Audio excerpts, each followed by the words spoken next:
भर्गो देवस्य धीमहि धियो यो नः प्रचोदयात्।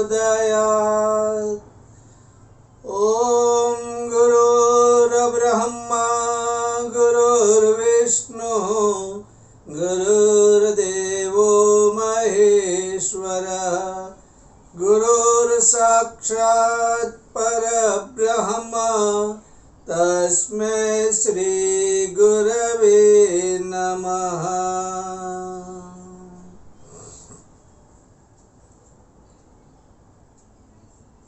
तुम पेट को भोजन देते हो, देखो कान को भी भोजन दे देना।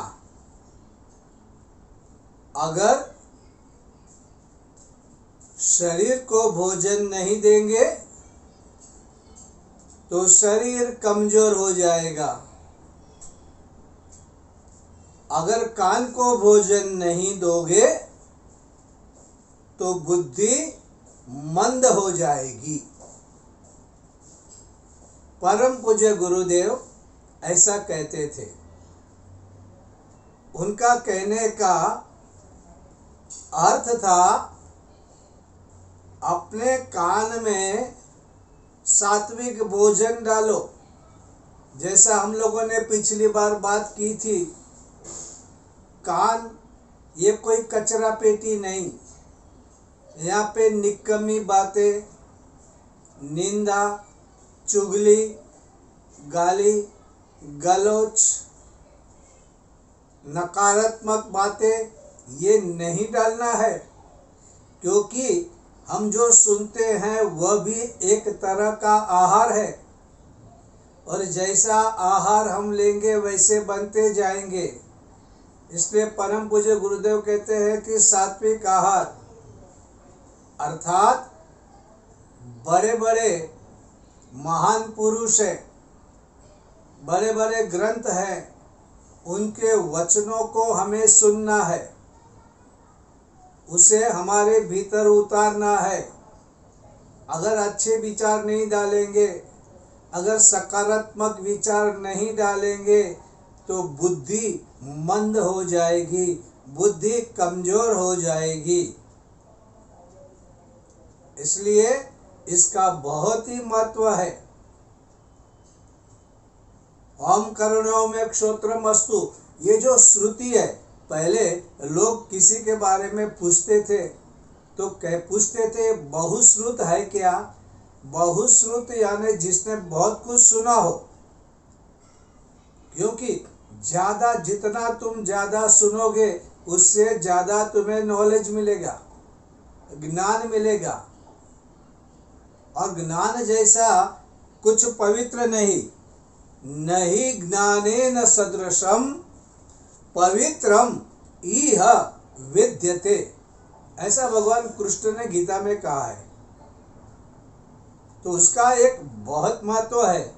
हमें हमेशा अच्छी बातें सुननी चाहिए। जब हम किसी मार्ग पर चलते हैं तो सबसे पहले हमको ये पता होना चाहिए कि इस मार्ग में कोई विघ्न, कोई बाधा तो नहीं आएगी। और कभी कभी क्या होता है, हमारा मन बंदर की चंचल है, हमारे विचार, हमारे संकल्प विकल्प बदलते रहते हैं। और ऐसे टाइम पे, और आपने देखा होगा, हमारा तुम्हारा सबका अनुभव है, अच्छी राह पे चलते हैं, संकल्प लेते हैं, फिर धीरे धीरे समय बीतता है, नए नए लोग मिलते हैं, जीवन में अमुक अमुक परिस्थितियां बदलती है और हमारे संकल्प भी लूले लंगड़े बन जाते हैं। हम इतना गायत्री जप करेंगे करेंगे करेंगे, फिर टूटता है। इतने दिन हवन करेंगे, फिर हवन नहीं होता है।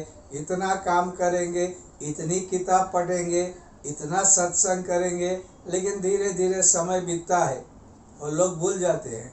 इसलिए कभी कभी बोलते हैं, अरे भाई अभी तक आप गायत्री माता को पकड़े हुए हैं, क्योंकि उनके लिए आश्चर्य है। उनको लगता है कि लोग पकड़ते हैं लेकिन कुछ समय के लिए अपने आप छूट जाता है। लेकिन अगर हम लोग सत्संग करते हैं, अगर हम लोग अच्छे लोगों के प्रवचन सुनते हैं, तो अगर हमारी राह हमने कोई विचलित मार्ग पकड़ दिया है तो फौर से हम लोग उस सही मार्ग पे चढ़ जाते हैं। ऐसे बहुत से लोगों का अनुभव होगा, गायत्री जप का संकल्प लिया फिर टूट गया, फिर कभी किसी यज्ञ में गए, फिर वो बात ताजी हुई, वो संकल्प याद आया और फिर लोग शुरू कर देते हैं। तो ये ऐसा होता है कि आपने जो कुछ भी संकल्प लिया है आप विचलित हो जाते हो, लेकिन क्या होता है, कान में अगर सही वचन आते हैं, सही सोच आती है, तो क्या होता है, आप फिर उसी मार्ग पे चलने लग जाते हैं। और इसके बाद ये सदुपदेश क्या करता है, ये जीता जागता ज्योति स्तंभ है। जिस तरह नाव चलती रहती है, वहाँ पे अंधेरा है, रात है, लेकिन जो प्रकाश स्तंभ है वो उसे बताता है कि अब तुम सही मार्ग पे चल रहा है। तो ये हमारे, जब हम लोग ये कानों में अच्छी अच्छी बातें सुनते रहते हैं तो वो बातें हमारे भीतर उतर कर हमको सही मार्ग पर ले जाती है। और तीसरी बात ये होती है कि हम हर एक चीज़ अनुभव से नहीं सीख सकते। हाँ, ये बिल्कुल सही है कि अनुभव लेना चाहिए, लेकिन एक व्यक्ति अपने जीवन में कितने अनुभव लेगा, क्योंकि अनुभव ये प्रक्रिया ऐसी है जो धीरे धीरे मिलती है, ये धीरे धीरे चलती है प्रक्रिया। तो आप अपने जीवन में कितना सीखेंगे, लेकिन बाहर के जो जितने संत महात्मा है उन्होंने जो भी अनुभव लिया, उनको लगा सही क्या है गलत क्या है, तो वे बातें करते, अगर हम वो बातें सुनते रहेंगे तो क्या होगा, हमारी छोटी सी जिंदगी में हम बहुत कुछ अनुभव कर लेंगे और फिर हम लोग उस जीवन में उसी मार्ग से चलेंगे। क्योंकि हमको तो लगता है कि चलो हमारे आसपास के लोग बोलते हैं गलत रास्ते पे चलो, यही आज के ज़माने के लिए ठीक है, लेकिन संत महात्मा कहेंगे नहीं भाई, गलती से मत चलना, आपको सही मार्ग पे ही चलना है, सतमार्ग ही सुख करता है, आपको गलत रास्ता नहीं पकड़ना है। अभी तकलीफ है, रहने दो, कुछ फर्क नहीं पड़ता, लेकिन तुमको सही मार्ग पे चलना है। ये हमको संत महात्मा कहेंगे। सिर्फ संत महात्मा सूरदास कहेंगे, फिर कबीर जी भी वही बात करेंगे, तुलसीदास जी भी वही बात करेंगे, फिर तुकाराम जी भी वही बात करेंगे, ज्ञानेश्वर जी भी वही बात करेंगे, नरसिंह मेहता, चैतन्य, ये सभी, और रामकृष्ण परमहंस, फिर गुरुदेव, सब यही बात करते हैं, सत्य के मार्ग पे चलना है। फिर हम बोलेंगे अरे नहीं बाबा, ये इतने सारे लोग अच्छे अच्छे लोग कह रहे हैं, उनका अनुभव है, उन्होंने भी कहीं से जाना है, तो हम सत्य के मार्ग पे चलेंगे, हमारा भरोसा बैठ जाएगा। अगर उनको नहीं सुनेंगे तो फिर दुनियादारी है, क्या बातें सुनेंगे, गलत रास्ते चलो, इसने बेईमानी से ऐसा किया, इसने इसका खून कर दिया, करोड़ों रुपया कमाया, वो फलाने के साथ गया तो खोटे काम किया तो ऐसा हुआ, उसने फलाने नेता से दोस्ती की तो उसको इतने सारे पैसे मिले। चलो, गलत रास्ते पर चल के ही पैसा मिलता है, लेकिन उसका अंत क्या होता है वो कोई सोचता नहीं और कोई बताएगा भी नहीं। ये तो संत महात्मा है, वो बताएंगे भाई चलो भाई, आप अच्छी तरह चलो, अच्छे मार्ग पे चलो, कुछ भी हो, आपको सुख चाहिए, शांति चाहिए, आनंद चाहिए, आप सत्य के मार्ग पे चलो, गलत मार्ग पे मत चलो। तो ये कब होता है, जब हम लोग अच्छी बातें सुनेंगे, सत्संग में जाएंगे, तभी हमको मालूम पड़ेगा, नहीं तो बैठे बैठे कुछ भी नहीं होने वाला है। और इसके बाद आप लोगों ने सुना होगा वाल्मीकि कहानी। एक वालिया लूटने वाला था, लोगों को लूटता था, कुल्हाड़ी की धार निकालकर वो जंगल में घूमता, जो भी सीधा साधा आदमी मिलता उसको मार डालता या मारने की धमकी देता, वो सारे पैसे ले लेता। एक बार नारद जी वहां से गुजर रहे थे, तो इसने देखा, वालिया ने बोलता ये अच्छा बकरा है, पकड़ो, पकड़ लिया, ठहर, रुक जा इधर। तो नारद जी रुक गए, बोलता बोल क्या। निकाल पैसे, तेरे पास बहुत छिपा हुआ धन है, निकाल, नहीं तो ये देखता है कुल्हाड़ी, सर पे मारूंगा ना सर फूट जाएगा। नारद बोला कि देख मेरे पास कुछ भी नहीं है, तुझे देखना है तो देख, है मेरे पास कुछ भी नहीं है, लेकिन ये तो क्या कर रहा है पागल की तरह, तुझे मालूम नहीं तू लोगों को मार डालता है, लोगों को सताता है, लोगों को परेशान करता है, तुझे कितना पाप लग रहा है, और मरने के बाद तेरा क्या होगा, तो नरक में जाएगा। हाँ, ऐसा कैसा नरक में जाएगा, मेरे घर वाले भी तो है ना। अरे पगले, तेरा ड्यूटी है उनको खाना खिलाना, भोजन करवाना, उनके जीने की व्यवस्था करना, तू सही कमा या गलत तरीके से कमा, भुगतना तुझे है, तू ही करता है, बोला ऐसे नहीं हो सकता है, तो जा जा अपने घर, पूछ क्या, पूछ अपनी पत्नी से, बच्चों से, तू भाग जाएगा, मैं नहीं भागूंगा, फिर भी मुझे बांध के रख। उस वालिया ने नारद को पेड़ के साथ बांध कर रखा। वो गया और अपनी पत्नी से पूछा, हे इधर आ, ये मैं जो कर रहा हूँ तुम्हारे लिए खून करता हूँ, तुम्हारे लिए चोरी करता हूँ, बेईमानी करता हूँ, उसका पाप लगता है ये तो मुझे भी पता, लेकिन तुम सब भागीदार हो या नहीं उसके।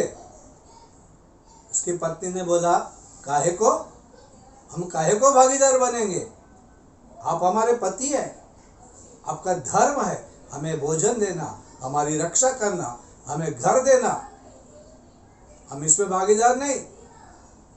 तुम अच्छी तरह से कमा के लाओ, ईमानदारी से मेहनत करके कमा के लाओ, पुण्य मिलेगा तो पुण्य भी तुमको ही मिलेगा, हमको नहीं मिलेगा, और पाप कर रहे तो पाप भी तुमको मिलेगा, हमको नहीं मिलेगा। बच्चों को पूछो, बच्चे बोले माँ जो कह रही हो ठीक कह रही है, तुम गलत कर रही हो, तुमको नहीं समझ में आता कौन सा काम करना है, हम क्या करें। बेचारा वालिया अपसेट हो गया, बोलता सबका सब पाप मेरे सर पर। वो गया नारद के पास, उससे बोला अरे बाबा घर वाले तो ना बोल रहे हैं। तो नारद हंसे और बोले, क्यों माया जाल में फंस रहा है, क्यों माया जाल में फंस रहा है, छोड़ ये काम, ईमानदारी से कमा, मेहनत कर, भगवान का नाम ले।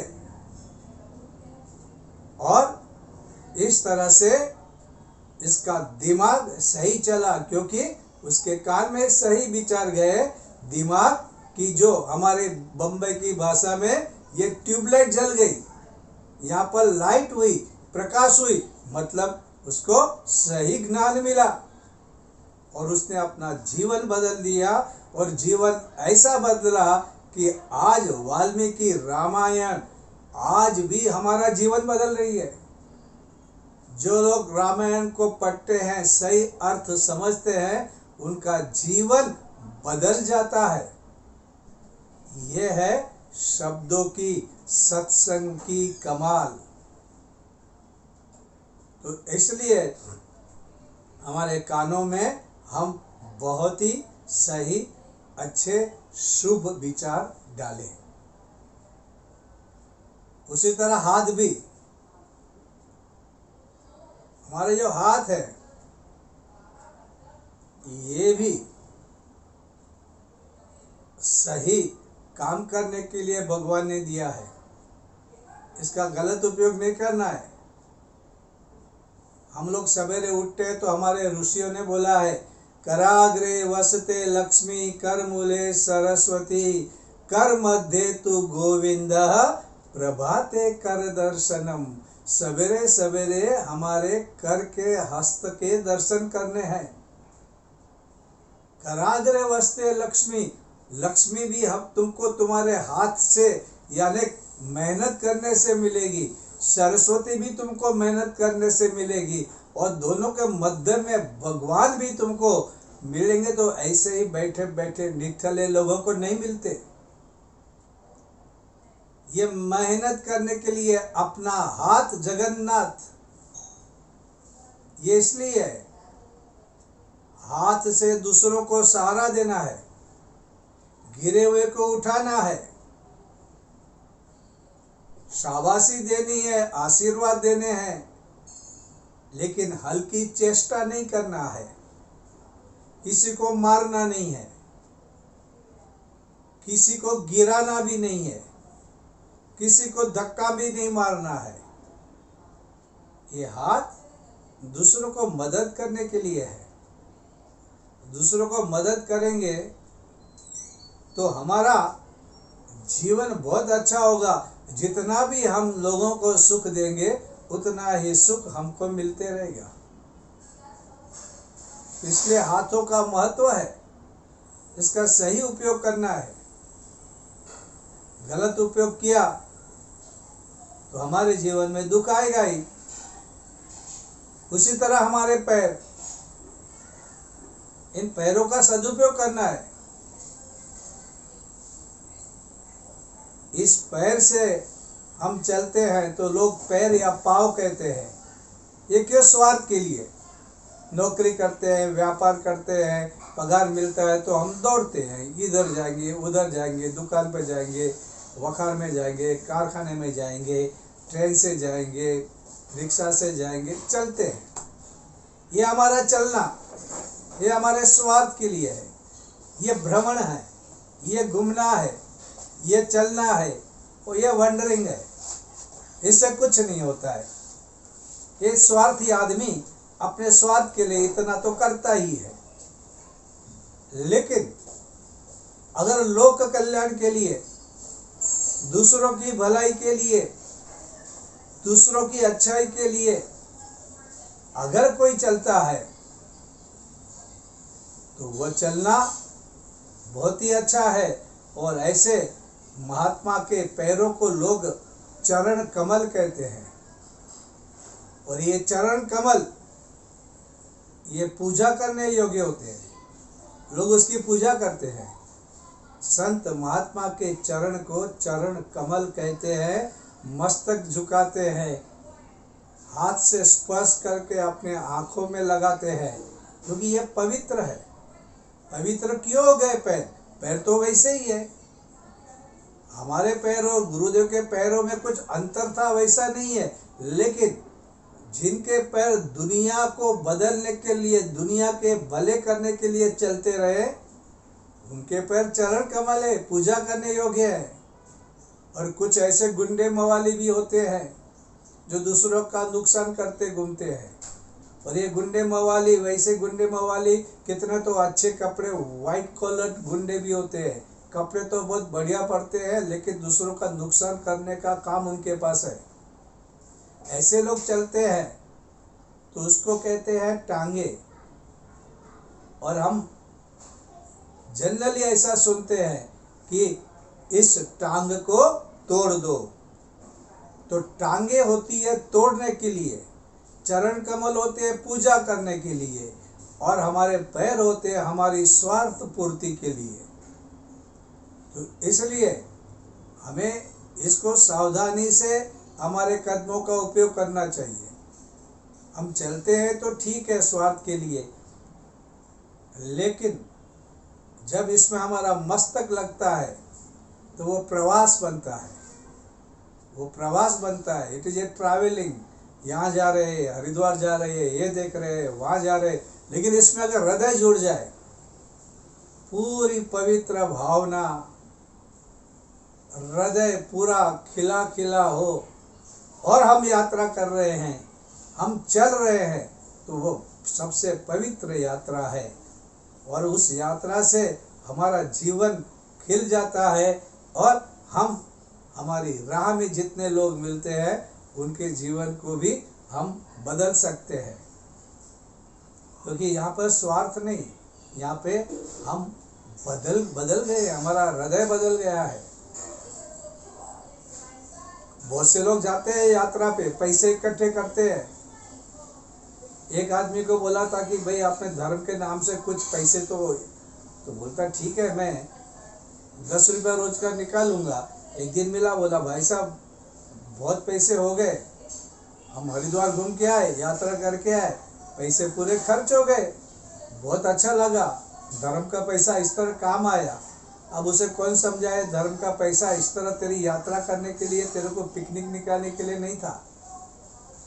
ये अच्छे कार्य के लिए लगाना है। लेकिन लोग ऐसा सोचते हैं, कहीं जाते हैं तो तस्वीरें निकाल के आते हैं, वहाँ पे जाके हिमालय की हवा या गंगा का बहता पवित्र पानी, उसका कलकल नाद वो सुनते नहीं है, न वहाँ पे कुछ जप करते हैं, न दिल से दान करते हैं। और दान करते समय भी सावधान रहना है, क्योंकि आजकल लूटने वाले बहुत से लोग हैं। तो दान करते समय भी आप किसको कर रहे हैं, क्यों कर रहे हैं, कहाँ कर रहे हैं, ये सब आपको समझना भी चाहिए। तो आजकल क्या है, बहुत सावधानी रखनी पड़ती है। लेकिन सब लोग बुरे हैं इसलिए मैं दान नहीं करूँगा, वो भी गलत है। क्योंकि भगवान ने गीता में कहा है दान करना अपना कर्तव्य है, दान करना ही है, किसी भी हालत में करना है। दान नहीं करोगे तो सिकुड़ जाओगे, तुम्हारा धन भी सिकुड़ जाएगा, तुम भी सिकुड़ जाओगे। दान तो करना है, लेकिन दान योग्य जगह पे करना है, योग्य व्यक्ति को करना है, योग्य समय पे करना है। ये बड़ा महत्व है, इसके बारे में सावधानी रखनी चाहिए। कितने लोग दान करते हैं तो कैसा करते हैं। अब जैसे कि एक आदमी था, वो बोला कि हम आपकी शाखा के लिए कब्बट देना चाहते हैं। तो मैंने बोला कब्बट वैसे तो हमारे पास सब है। नहीं, बोला भाई साहब लेके जाओ, अच्छा है, आपकी किताबें पड़ी रहेगी। फिर मैंने 2-3 बार ना बोला, फिर मैं बोला कि ठीक है। उसने बोला लेके जाना। तो मैं गया तो वो देखा तो कबर्ड पूरा टूटा हुआ, दरवाजा भी बंद नहीं होता है।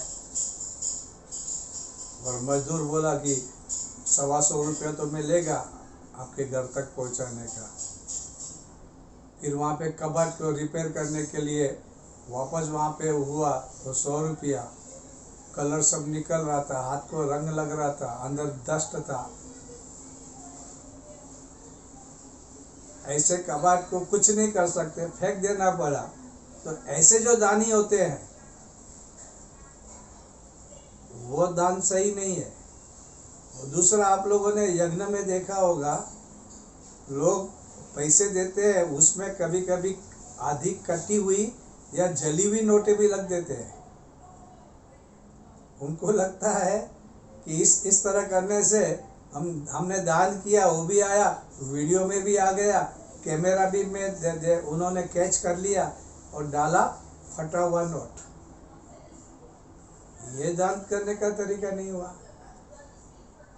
आपको बिजनेस में लाभ चाहिए, इसलिए भी आप उनके घर पे जाके कुछ दे के आएंगे, तो वो भी दान ठीक नहीं हुआ। इसलिए दान हृदय से होना चाहिए, देने से पहले और देने के बाद आनंद होना चाहिए। पैसे लूटने वाले बहुत हैं। कौन सी जबान, कैसी जबान लगाएंगे आपको नहीं मालूम। इसलिए सावधानी से, शांति से, प्रसन्न चित्त से आपको दान करना है, सही जगह पर दान करना है। वैसा तो हमारे यहाँ गंगा घाट, गया, यमुना, ये सब पवित्र जगह है, लेकिन वहाँ पे लूटने वाले लोगों की भी इतनी भीड़ होती है, और आपको लूटेंगे, आप नहीं देखो तो आपको शराब भी दे देंगे, आपको डरा देंगे, ऐसा होगा। लेकिन आपको सावधानी पूर्वक रहना पड़ता है। और एक चमत्कार क्या है कि जब पीले कपड़े पहन के जाते हैं ना उस जगह पे, तो कोई पास में नहीं आता है, क्योंकि उनको पता है, इन लोगों को सब पता है, ये सब अंदर की बात जानते हैं। तो पीले कपड़े वालों के पास किसी भी यात्रा स्थल पे जाओ, आपको कोई लूटने के लिए, मूर्ख बनाने के लिए आपके पास नहीं आएगा, क्योंकि उनको पता कि ये सब जानते हैं। लेकिन आप किसी भी वस्त्र में हो, आप लोगों को यह विवेक बुद्धि का काम करना है। तो इस तरह से हम लोगों को फिर से हमारी जितनी इंद्रियां हैं, सब इंद्रियों का सदुपयोग करना है। हमें हमेशा याद रखना है, किसी भी वस्तु का सदुपयोग सुख देता है, किसी भी वस्तु का दुरुपयोग दुख देता है। तो हमें क्या करना है, शॉर्टकट नहीं अपनाना है। गलत काम करके अभी लाभ हो रहा है लेकिन आगे नुकसान बड़ा होता है। 4 दिन की चांदनी के लिए जीवन भर अंधेरी रातों में नहीं रहना है। आज के लिए बस इतना है।